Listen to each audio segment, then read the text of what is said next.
Good afternoon, everyone. Today, my special guest is Dr. Claire Nelson, who is the founder and president of the Institute of Caribbean Studies. Coming up next month is National Caribbean American Heritage Month, and Dr. Nelson is the architect of this month. We want to talk to Dr. Nelson about all of the activities that are coming up in the month of June. Welcome to the Jamaica Diaspora Show, Dr. Nelson. And please do tell us what is at the top of the list as far as the activities for National Caribbean American Heritage Month. Well, first of all, thank you so much for having me on the Jamaica Diaspora Show. Yes, I'm a proud member of the Jamaican Diaspora. And I certainly am excited that we have this year, despite the COVID, in fact, perhaps because of COVID, we have a very exciting lineup that's never been done before. It's the first all virtual celebration of June as National Caribbean American Heritage Month. And what makes it exciting for me is that we have brought together all the partners that have been doing work around the country.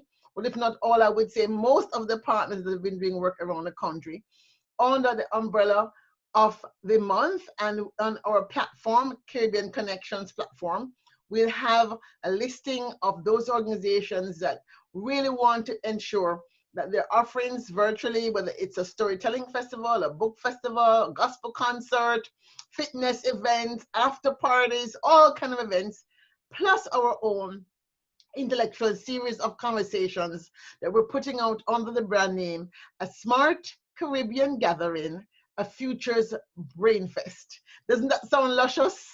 Yes, it does, and that is really what I want to tackle, the concept of Smart Caribbean.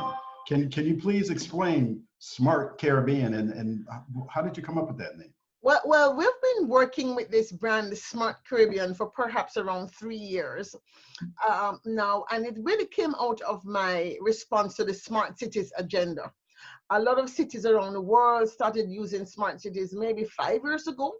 And I kept on saying, wait a minute, for small islands, the city and the island nation is about the same size. We think about it, you have 60,000 people is a small city in a big country. And we look at small islands, the smart city concept wouldn't work because we're too small. So I thought, well, we should be smart islands.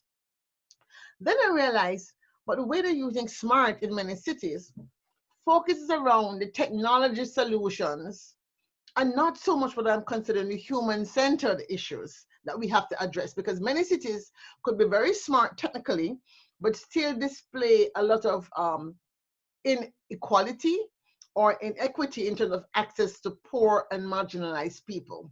So for me, I said, you know what, even the smart cities people ought to be meaning something different with smart. So as a systems person, as a futurist, I thought, well, what is it we really want to have a thriving future?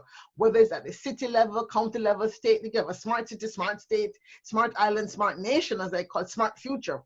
For me, a smart future means that you're looking at the world as a complex of systems, and therefore the S in smart becomes sustainable systems. If we're talking about a future of thrival, we have to have metrics that really measure what matters to people. If we keep on measuring what has been, like the GDP, which has not been working to create a more equal, prosperous nation, then how do we bring in play metrics like well-being or the vulnerability index? So M means meaningful metrics, measure what matters. A, agility and adaptability. We know we're in a VUCA world, VUCA, volatile, uncertain, ambiguous, complex and ambiguous world. So adaptability and agility are the hallmarks of good leadership and hallmarks of good institutions, good agents. So agents for me means either the individual, the organization, or the NGO, the policy, the politics. So agile and adaptable agents are robust resilience. I don't think to explain that one. We see what has been happening with breakdowns from hurricanes to tornadoes to floods, and now we have a global pandemic. Talk about the need for robust resilience. Were we prepared? Robust resilience is the hallmark of a thriving future. And T is transformative use of technology. Technology that creates could also be used to destroy, right? technology that builds up can be used to break down. How do we use technology in a way to transform lives so people, all people across all levels and sectors and classes and nationalities have a chance of a better life in the future? So Smart Futures is talking about the shared future of abundance that people have been talking about in a very small and easy to remember word, SMART, that encapsulates this paradigm or the gospel I've been preaching of smart futures for our shared future, according to Claire Nelson. Okay. And so to add to that, because using that term SMART, that acronym in the world, in the business world, it's widely used, and one of the uses is SMART is used in organizational improvement strategies. In Exactly. organizational improvement strategies, it stands for S is specific, M is measurable, A is attainable, R is relevant, and T is timely. So you picked a very smart Exactly, because if you're operating a smart system at the level of the system, certainly when it comes down to the program design and the project design, you have to look at the level of tactical and strategy and functional. And that's where you can now also use the word smart at that level as well. So I really decided to work with that because people are already familiar with the term, and it was easy to kind of, let's say, use a term already used and help people see it differently than to start with a totally new word and get it into the lexicon. So that is why I decided to work with the term Smart Futures, Smart Caribbean, Smart Island, Smart Nation. Okay, and that sounds great, because that leads into my next question that people want to know about you. You're a futurist, and that it is very, very appropriate that we have Smart Futures Island. But we want to know what a futurist is, and could you define that for us? Well, a futurist, as defined by professional futurists like myself, we are individuals who study the future in order to help organizations and individuals make better choices in their lives for designing the strategies and planning, basically. So I must make sure people understand we do not predict the future. And if a futurist tells you that they can predict the future, I would say they're more a philanderer than a futurist, right? That's not what we do. What we do, we study the telltale signs in a landscape, because the future is embedded in the landscape around us, right? There are elements of future present in terms of scientists doing work, for example, on genome splicing, right? So that was aware from 2 years ago, 5 years ago. Now we see it present in our future. So if you're studying the signals of change that are happening, or the seeds of change, depending on your terminology and the sector you're working with, you're able to have a sense this could pop up as something that might impact in a way you want or don't want. So as a futurist, we have people who are saying, you know what, I don't want the future to descend upon me in an unprepared way. I want to make sure my company or my organization is out there creating the future that we want to have happen. So you can go from an aspiration, a dream. You can work with a futurist like myself. That's okay. Is the dream a flexible, adaptable dream, given the fact that you don't control everything around you? What are some blind spots you might have? What are some things that we don't want to think that could happen, like pandemic? So in any futures literature, for example, the article I wrote back in 2014 for the journal, World Futures Review Journal, I was a guest editor of a special edition, and it was about 2030. I mentioned the question, human pandemic at the global level, because that has been talked about a long time in the futurist community, the potential challenge around which you need a global solution.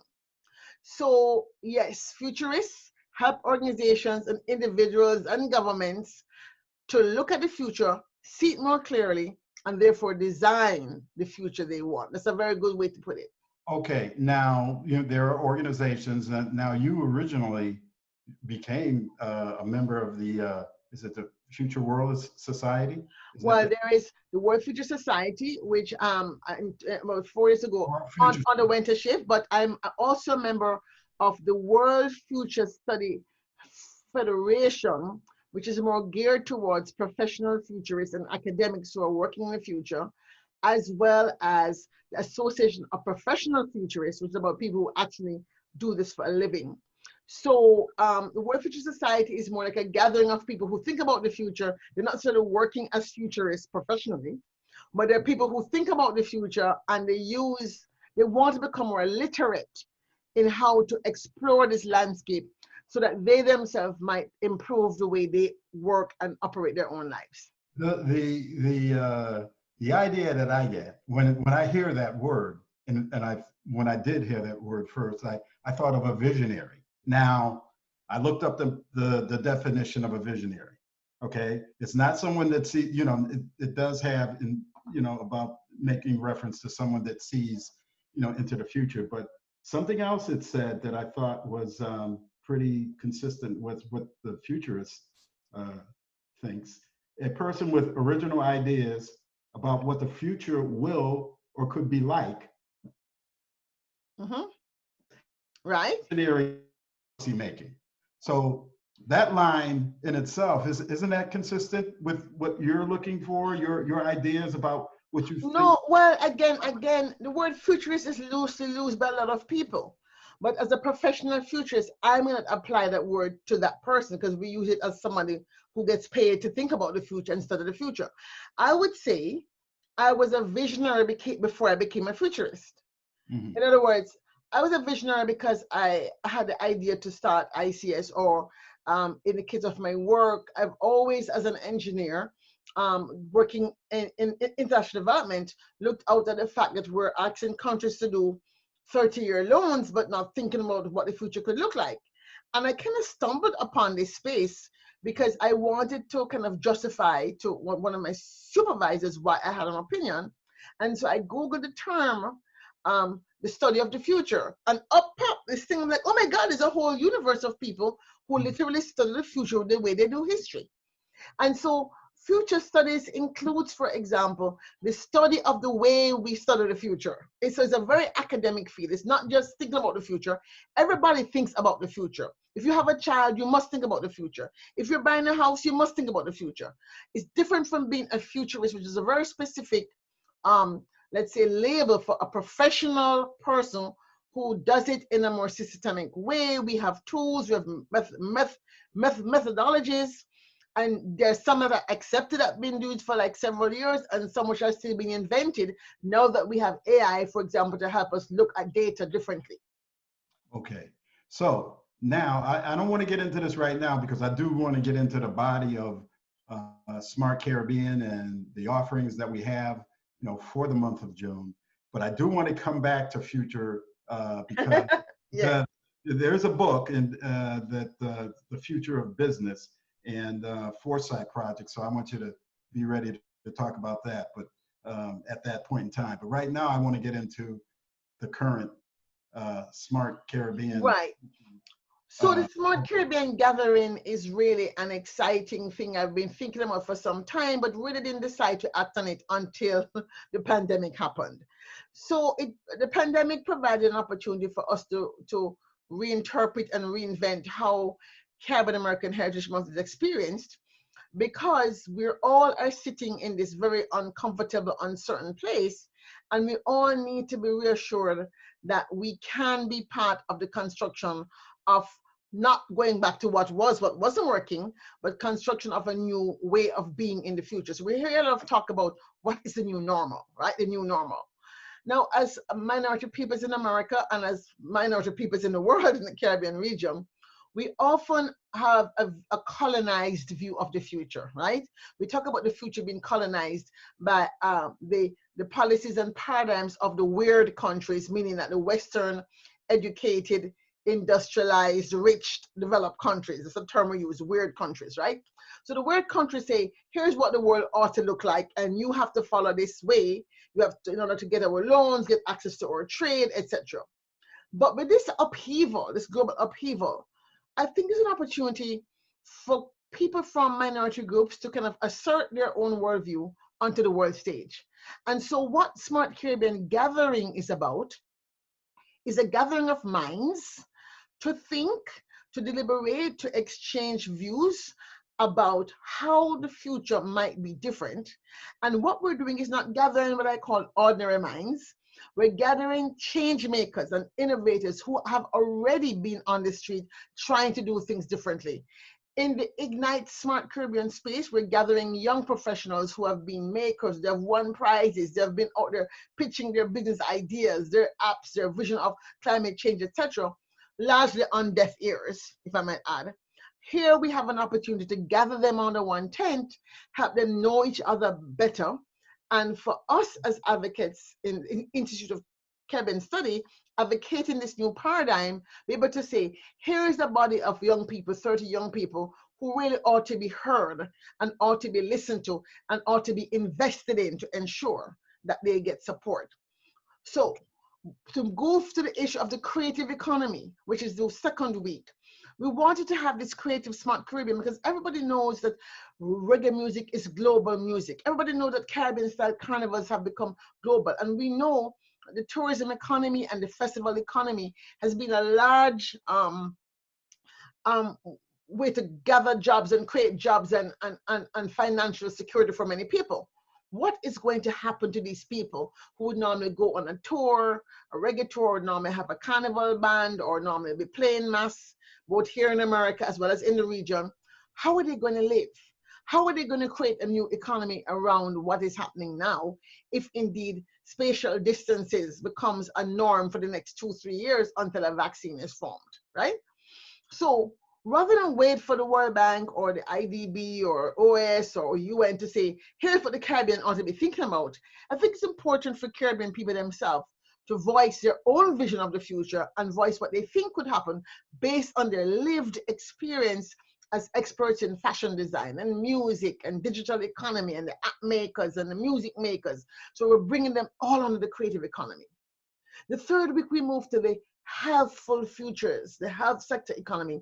And we're going to be bringing the experts who are in telemedicine and telehealth and lab and science together and talk about how can we leverage the crisis of COVID and find the opportunities therein to not just react to the COVID, but also to fix the systems which have been failing our people for a long time, both here in America, in Africa, in the Caribbean, in the UK, wherever it is we find ourselves as a Caribbean society or Caribbean people's interest. So we're seeing ourselves as the center of the world. We're moving the center from the global north to the Caribbean for the month of June. And finally, that last week, we're going to have 2 events. We're going to have the Invest Smart Caribbean, which is a continuation of what we've been doing for several years. Actually, it's going to be from 1999, we've been doing this week on Capitol Hill and the White House, but it's going to be virtual.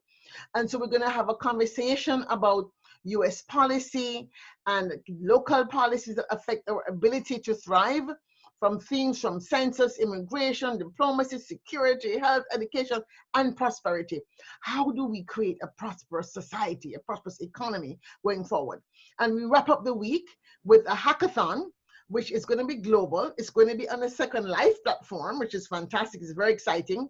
And our hope is to get Caribbean people and friends of the Caribbean from wherever they are in the world to participate in a hackathon, which has 3 challenges and 3 modalities, to come up with ways in which they might suggest ways in which we can secure our future. So that we'll be looking at the security aspects of the blue and green economy, security aspects of the creative economy, and the security aspects of the health economy.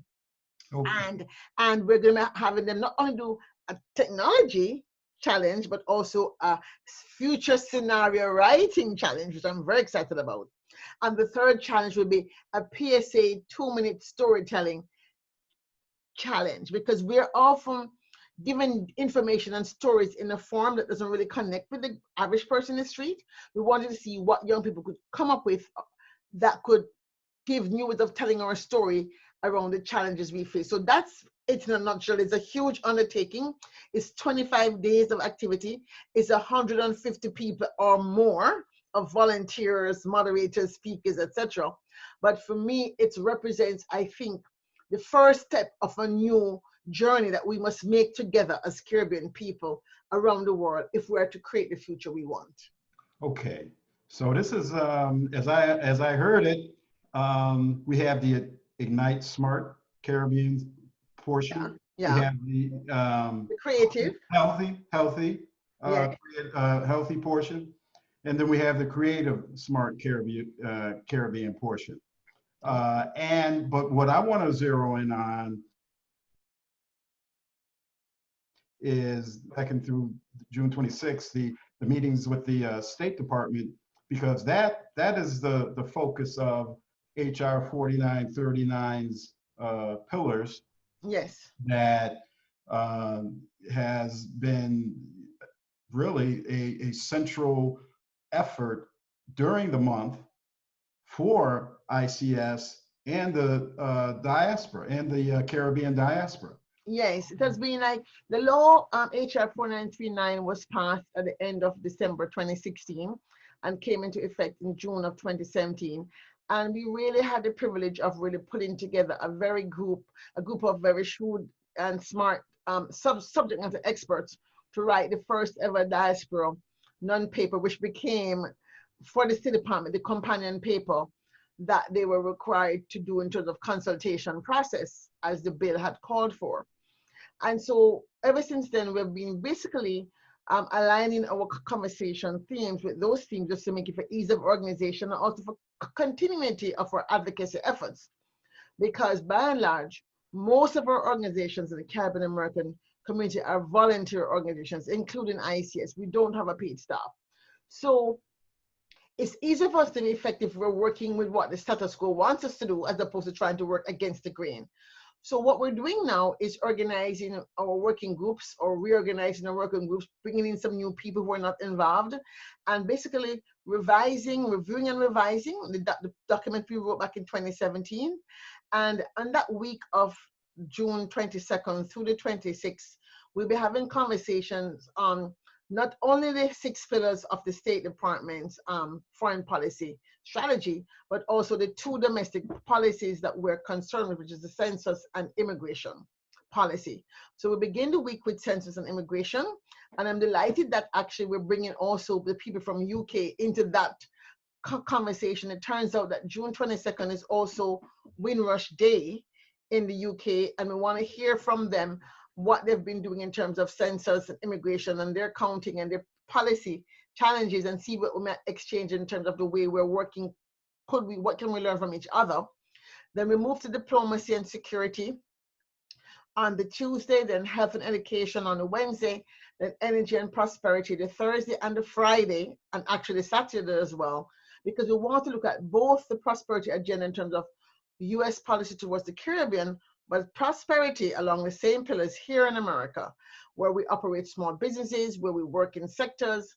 We want people to look at the industry they're employed in or in which they have a small business and come together to think about how do we also improve and regroup if we have been sidelined because of COVID. How do we organize at the local level, the state level, and the national level to benefit from some of the policies that have been put out by the federal government to support small businesses. So we have to do some work around that, because many times our small businesses are, strapped for information. They're running the business. They're also the head cook and the bottle washer. So they don't often have time to listen to some of the information that's out there. So we want to identify those people who are in the business of supporting businesses to be able to help our small business owners. A matter of fact, that last Saturday in June is the United Nations Micro, Small, and Medium Enterprise Day. And that's another reason why we decided to extend it to Saturday. And on Saturday, we focus most on the issue of gender in business and women in business. So it's a really rich, and I must add that this is not work that's just being done by ICS. There are organizations around the country which are taking part. So for example, Women's is being done by a group out of Boston, Authentic Caribbean Foundation, which is our partner in Boston.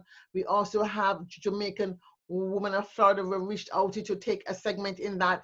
We're talking also to the Caribbean Institute of Management Consultants for them to take a segment and talk about how can consultants here work with consultants there in the region and partner to go after bigger contracts.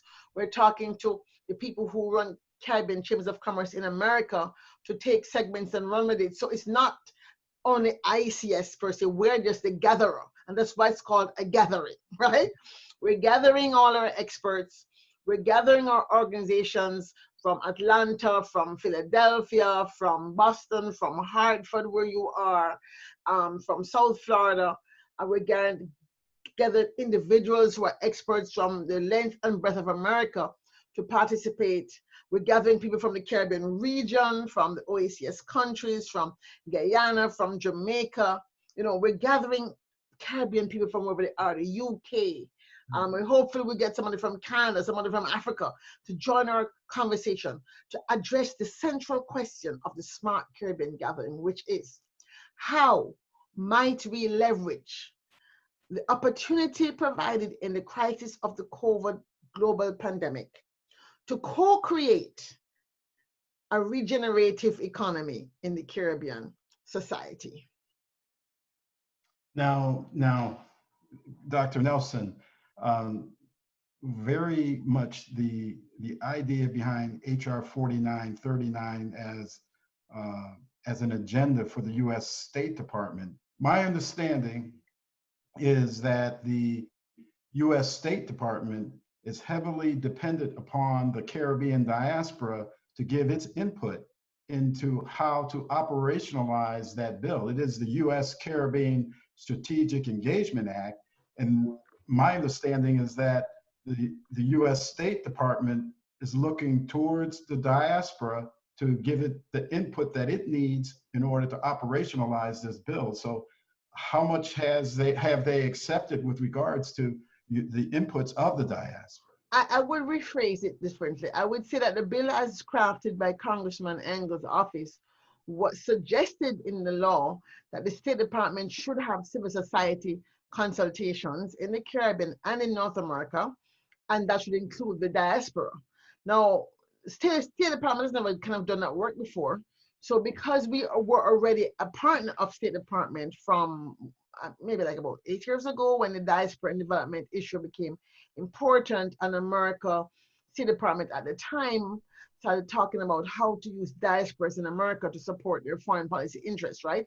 So ICS was already known to State Department. So it was very easy for us after 16 years of doing stuff because of Caribbean American Heritage Month, and even before the month working with State Department, it was fairly easy for us to say, hey, we know the law expects it to happen. We can help you do your work. So because the bill originally asked for that, even though it was removed from the final law, in the actual, how can we say it, the spirit of the bill, Congressman Engel's office, because that's what they wrote, still expects the State Department to follow the intent of what was the intent, which was that American citizens such as the Caribbean diaspora should be involved in the process.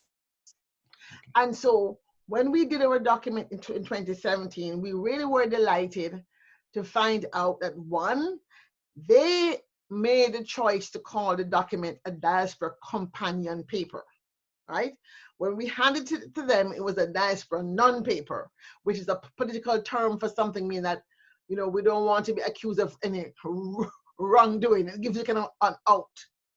After a consultation process, they said, Dr. Nelson, why don't you call this the diaspora companion paper to the document when you submit it to the Congress, right? And so following in the spirit of that, the new members of staff of the State Department were briefed by the people we work with, and they were told that indeed much of the recommendations and the consultations that we had with the State Department were incorporated into the State Department strategy. And the State Department has then gone on to operationalize that, which you would see in the report of what they have accomplished, and that is their report to Congress, which they are required to do. As what we're going into now is another, let's say, 3-year cycle, 2021, 2020 to 23. And what we're doing now is kind of looking at what was accomplished, where are we in the Caribbean space, what is needed right now. And actually it's a good thing what's happening now, because now we can pivot, we can diminish some issues, bring in new issues. And our task, if you will, as a diaspora, is to provide a same non-paper, quote unquote, that says, here are our concerns, here are our solutions. It's not a complaint list. It's a here are concerns and here are solutions to what we think could be done differently. And here's how we think it could happen. Are they obliged to take all we say? No. But we believe, just as the Jews in the past have been very important advocates for the U.S. relationship with Israel, so must we as diaspora be important advocates for the U.S. relationship with the Caribbean region. And so we feel actually quite privileged that Congressman Engel's office reached out to us and invited us to be a part of the process. And we would not want to basically diminish the efforts of the Congressman Engel's office that has basically made room for us in a new way. We never had this legislated before. And so to find that Caribbean American Heritage Month and our continual presence on the Hill has resulted in a congressperson reaching out and saying, hey, I think ICS ought to be the lead on this because you guys have been doing this the longest, was really, an affirmation, if you will, of the sacrifice of those of us, including yourself, who've made a journey to Washington at your own expense, have to pay for hotel, pay for travel. You know, it's a labor of love. And I really want people to understand that what we're doing for Smart Caribbean Gathering, it has brought me to tears, because people from Andrew Sharp in Boston to Karen Dunkley, who is the Jamaican Northeast Diaspora person, to Samantha Samuel, who is head of the Caribbean Association of Georgia, Miranda, who is in Philadelphia. I mean, people around the country are giving up time, even though they are struggling with their own pain and suffering as they deal with people losing their lives. They're still committed to helping be instruments of change for our community here and our community at home. And I have to say, I feel very privileged and humbled that people like yourself are willing to allow me to serve as your leading change maker, because we're all change makers. We are all change makers in this narrative. Yes.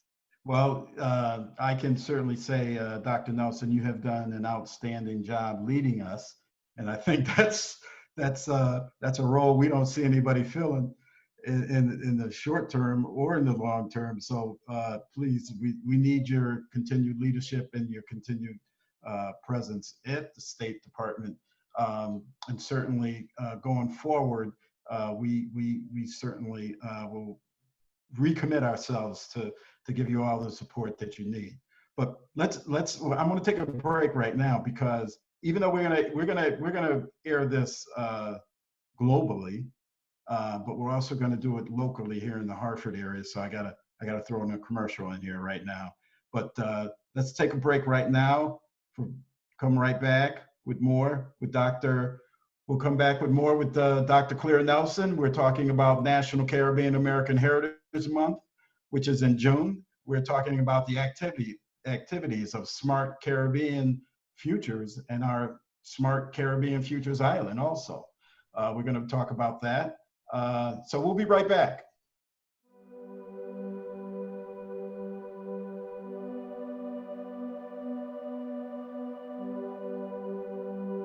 Many of us fail to consider what is a fulfilled life. Over time, I've come to realize that a fulfilled life has three component parts. Number one, doing well. Number two, doing good for society. And number three, living a life of passion. Doing well is having enough wealth so that you can live the lifestyle that you choose, and having excess wealth that you can give back to society. Which brings us to doing good. We have to ask ourselves the question, what is our responsibility? We were born in countries that made us confident.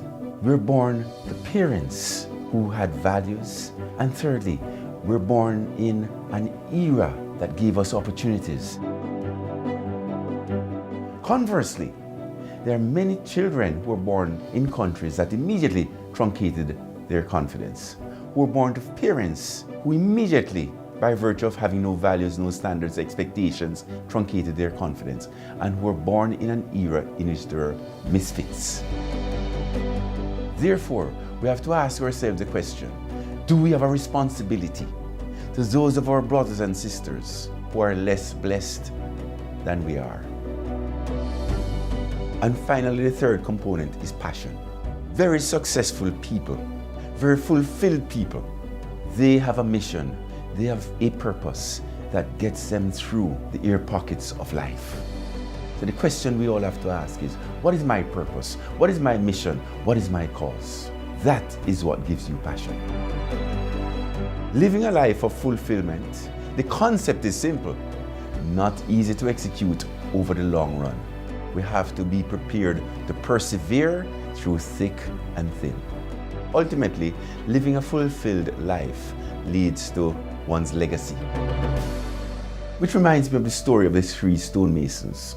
This passerby, having seen these three stonemasons working day and night building this wall, decided one day to stop and ask the question, "Stonemasons, why are you here?" Stonemason number one, his response was, "I need a salary."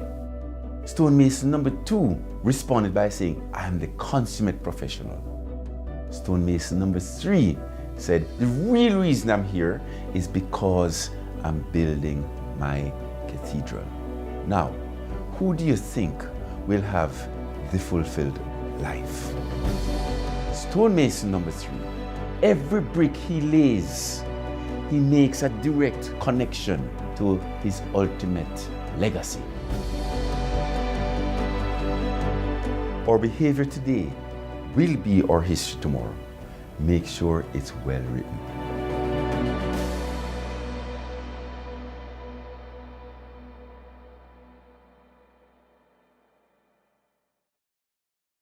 And we're back with Dr. Claire Nelson, the architect of National Caribbean American Heritage Month, which is June.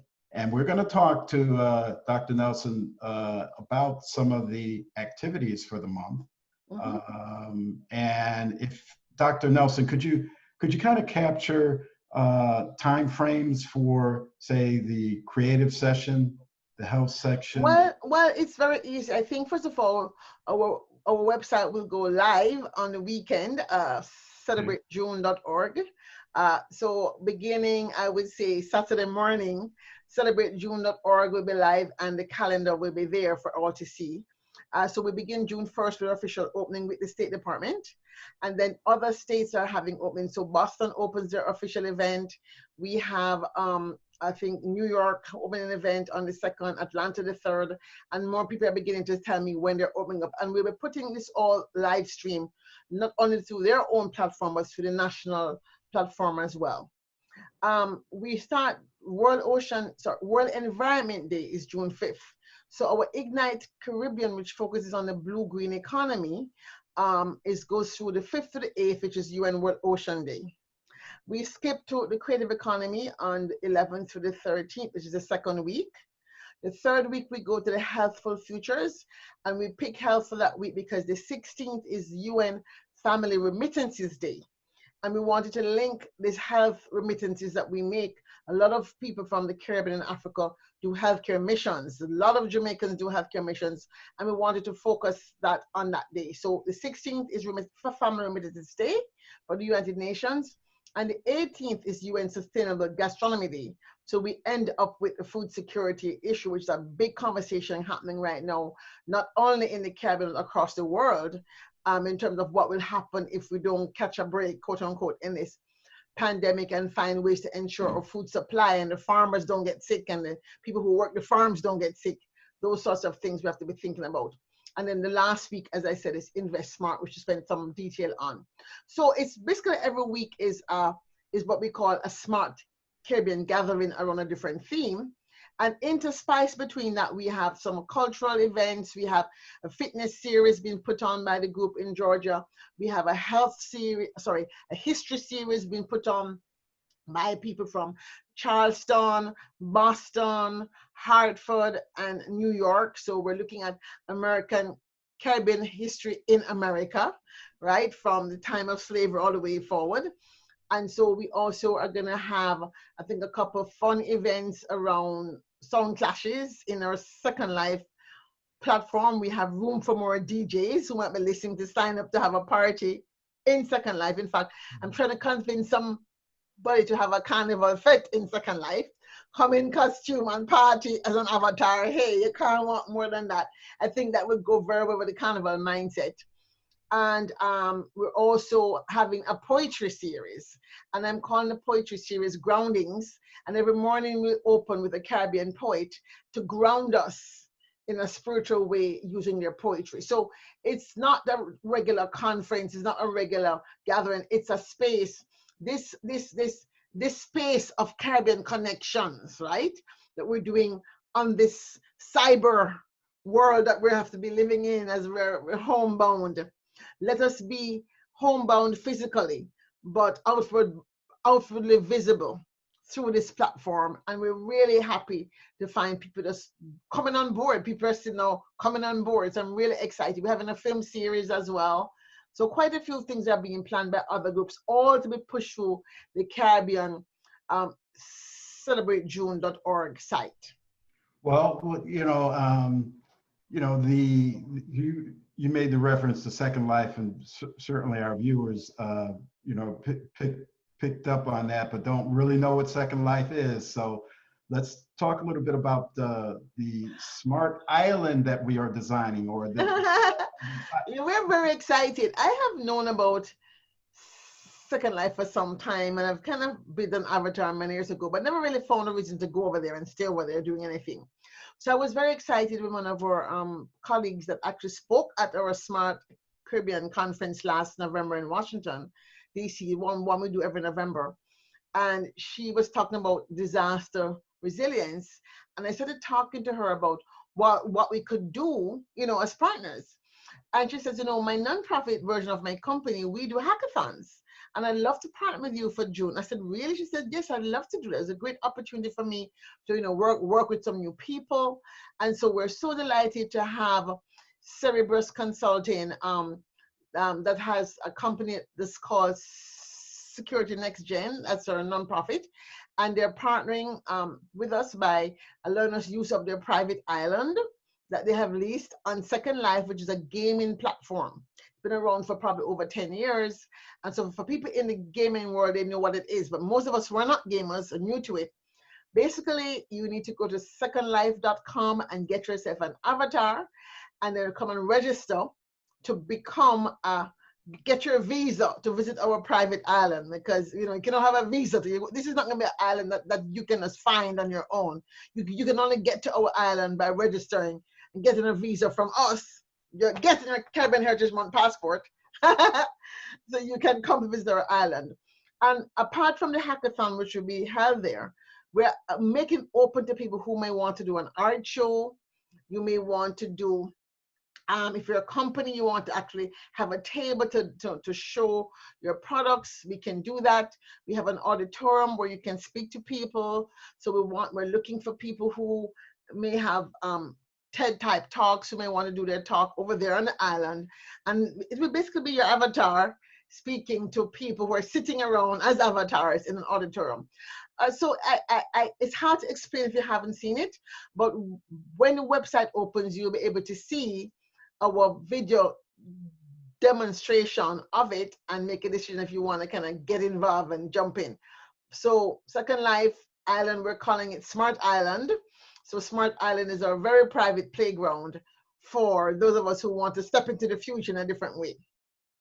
It is a great model. I did have the opportunity to look at it or to see the demo, and certainly it's something that is appropriate, and certainly something that has extensive use for business. So, I'm actually really hopeful that a lot of parents will sign on. You know why? Because their children are playing games all the time, but they don't really know what it is the children are doing. This is an opportunity for you not to play a game where you're shooting up people or trying to kill a dragon or whatever, but it's an opportunity for you to understand more of the technology in which your children and grandchildren experience life. And certainly following this COVID crisis, we're going to find a lot more schools required to do everything online, and a lot more educational products will be done as games. It's already an issue. There's a whole body of work called serious games, which is used a lot in teaching very difficult themes, right? It's called serious games. If you Google the word serious games, you will see articles of academia upon articles written about it. And so serious gaming has long been thought of a way to help people learn, especially adults whose learning styles are very different. We have very short attention spans, even worse than kids, believe it or not. And because we have other things to think about, gaming is a way of also teaching. And so we really are hoping that people sign on and come on and visit the island, whatever they'd like. And more importantly, if you have a young person in your life who's the age of 16 to 35, register them to participate in the hackathon. That's why we added not just a technology space. We know many kids may not be technology. We didn't want to leave any Caribbean child out who may want to participate, and by Caribbean I mean global Caribbean child, not necessarily born in the Caribbean region. So we have it, as I said, a writing competition as well, and we're having the PSA. So those kids who are into film and video can do a 2-minute film, and they come to the space, they make a team. They can come with their own team, or they can come and network with other people in the space and meet young people like themselves and form groups and participate. And that's the reason why we're making a private island. We do know that there are trolls out there. And so we're making them private so we can have our security team or cybersecurity team at least try to prevent people who have been trolling Zoom lines and other people's business lines from jumping in and disrupting it. And we know that in the past, a lot of predators have gone into game rooms to, attract children. So we guess it's not really children we're working with, but still young people are vulnerable.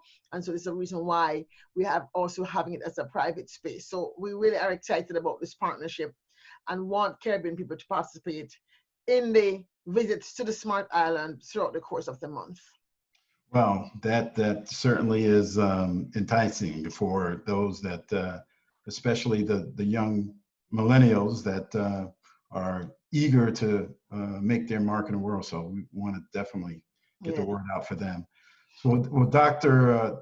Nelson, we have a little time left, and I did mention that I wanted to talk to you again about your role as a futurist, because you're on the Forbes list of the top 50 futurists in the world. So I gotta get some more information here. Particularly, there's a book that's called the Future of Business, and you wrote a chapter in that book.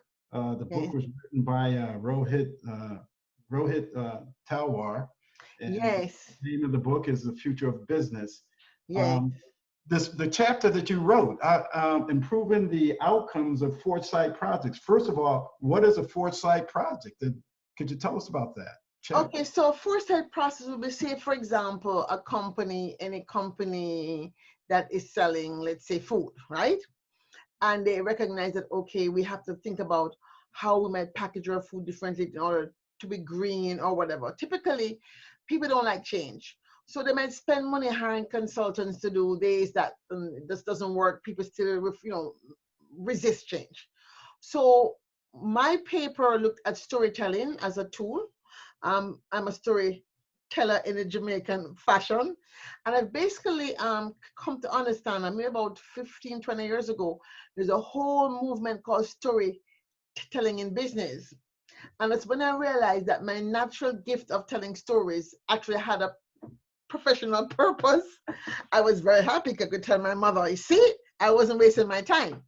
So the idea of storytelling as a tool for change making is that your brains literally light up. More part of your brains light up when you tell stories than when you lecture a traditional way.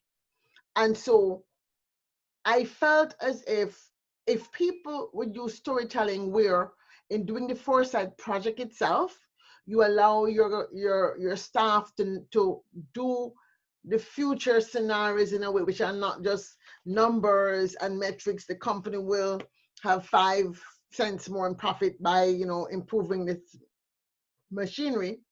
But if you could tell a story about a lived life in that future in which somebody's actually experiencing that new machinery and that new sale, people will be more able to see themselves in the future and then work towards making it happen, because your brain doesn't know it hasn't happened.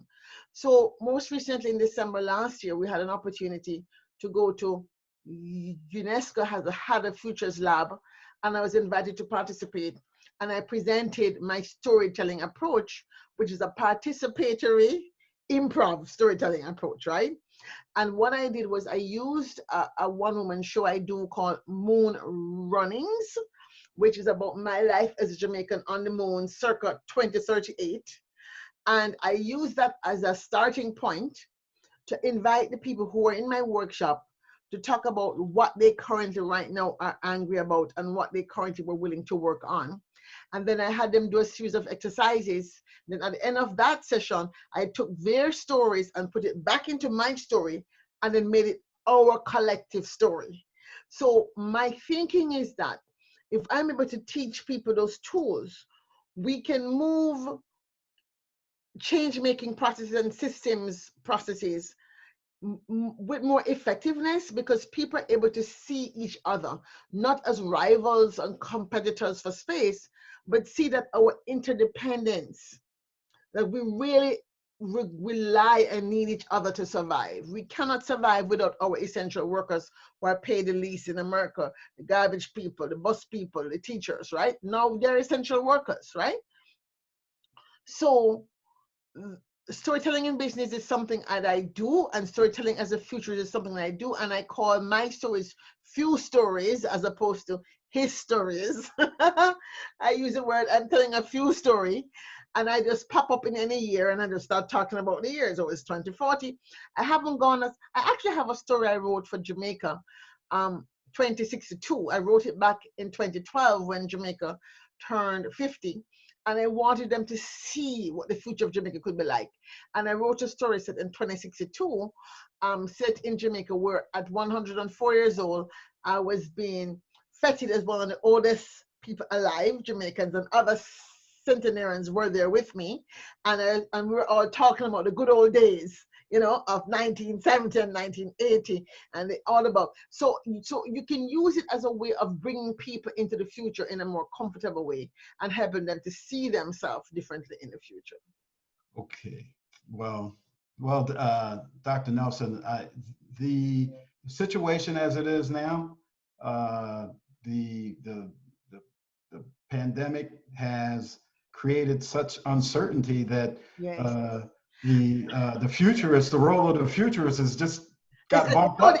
And let me tell you, the futurists are having a field day every day. They're having a conference somewhere. But I did actually write another chapter for the same group, which is called Fast Futures. They're based in London. And my story was selected. They hope to publish the book in September of this year. And my story talks about the future of the African world. So I tell a story, and we only went up to 2025. And that's because we wanted to tell, we want for the futurists to really be realistic and not give fantasy stories. And so because things are happening so fast and change is so rapid right now, we didn't think it was useful to write a story set too far into the future. So in crafting my story, I went to 2025, and my story is set at a UN meeting in New York. And in 2025 is the first time we're having a full-blown UN meeting the way they used to have it. But more important, this year is the first time that people are able to attend virtually as avatars in the auditorium. And so, but I am there physically talking to 150 people who have come from around the world, and I'm talking about what has happened. And I think in doing that story, because I really wanted to be aspirational, I didn't want to paint a dark picture because there's enough dark stories going around. I wanted to help us think through how could we really make a thriving future happen.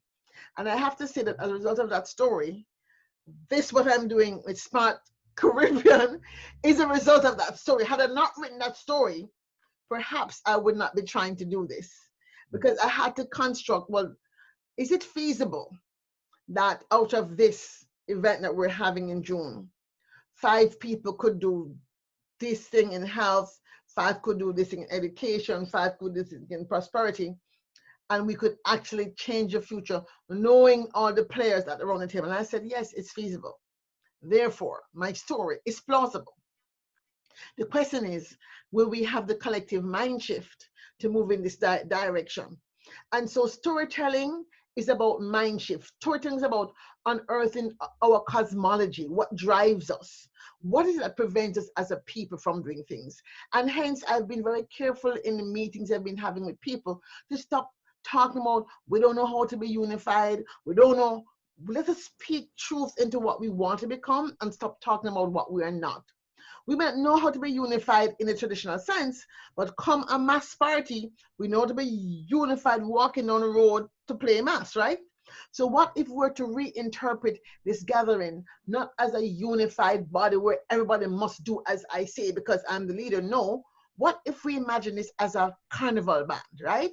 And you have a different, you have the health section, you have the creative section, you have the young people section, you have the elder section in which I'm the part, you have the engineering section in which we are both. And then we all come together and we all have a road march, and the road march is saying smart, smart, smart, right? And that's the road march of the year, and we're coming down the road, but we're not demanding that you must color the line this exact shade of blue. If you want to take this blue, you can. If you want to use this blue, if you want to use a different shade of blue, we are now working in harmony.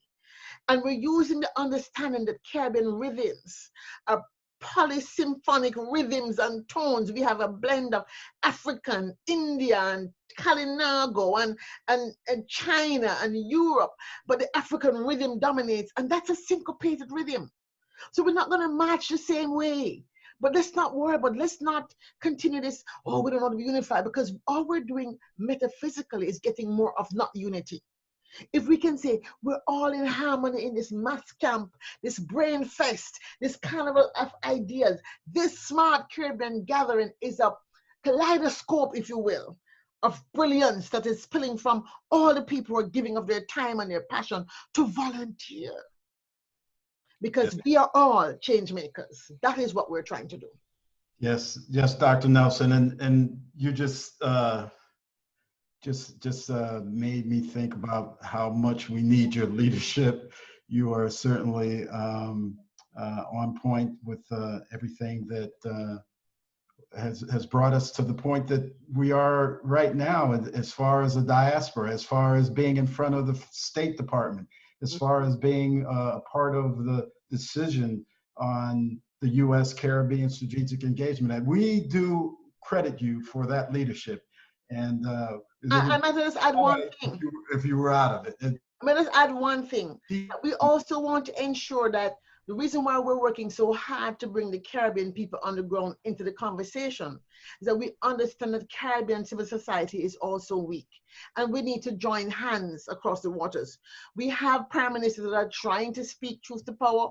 We have Prime Minister Mia Mottley, who's the chairman of CARICOM, who's out there on the BBC, the CNN, the media loves her, and she's talking about vulnerability and our challenges, but she doesn't have this mass camp behind her saying, yes, PM, we're behind you. And we as Elizabeth Warren would say, we have a plan, you know? Here's our plan. So we also want to send a message to the CARICOM leaders that the diaspora deserves a space.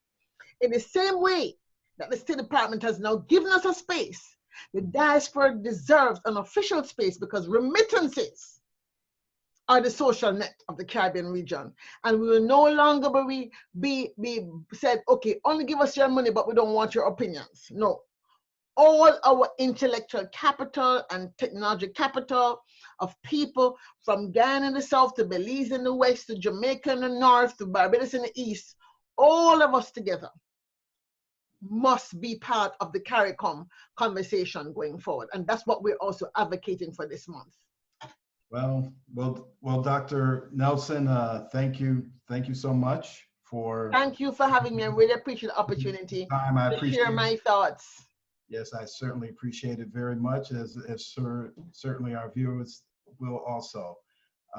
And so, in closing, ladies and gentlemen, that's it for the Jamaica Diaspora Show with Dr. Claire Nelson, the architect of National Caribbean American Heritage Month, which is June. So please get out there and celebrate with us.